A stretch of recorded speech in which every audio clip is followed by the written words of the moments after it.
Corona एक बार फिर से डराने लगा है, क्योंकि जब भी किसी की मौत होती है तो एक बार फिर से वही मंजर याद आ जाता है, वही वक्त याद आ जाता है जो 2020 में आया था।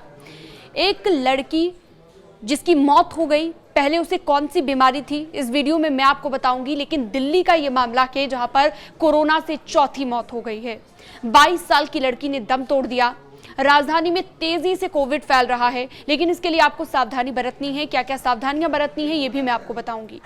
दिल्ली में बढ़ते कोरोना के नए मामलों के बीच मरने वाले मरीजों की संख्या बढ़ती जा रही है और अब कोविड से चौथी मौत हो गई है 22 साल की लड़की की। बताया जा रहा है कि लड़की को पहले से टीबी था और लंबे वक्त से वो इससे ग्रसित थी, लेकिन बाद में जब कोविड हुआ तो कोविड ने उसकी जान ले ली।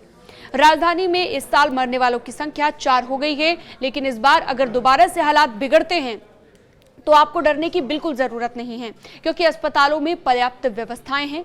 ये मैं नहीं कह रही, बल्कि दिल्ली के स्वास्थ्य विभाग ने ये बात क्लियर की है।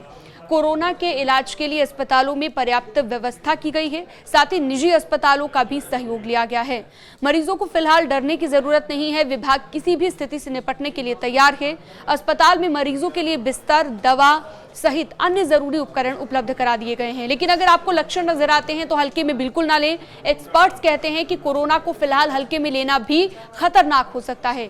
यदि लक्षण दिखाई देते हैं तो सतर्कता बरतें और ऐसा करने से घर के बुजुर्ग और गंभीर मरीज सुरक्षित रह सकते हैं। डॉक्टर का यह भी कहना है कि कोरोना महामारी के बाद या फिर देखने में यह भी आया है कि लोगों में छोटी बीमारियां भी लंबे वक्त तक चल जाती हैं, जैसे खांसी, जुकाम, बुखार, सांस लेने में दिक्कत। अगर ऐसी कोई भी लक्षण आपको नजर आते हैं तो डॉक्टर की सलाह जरूर लें।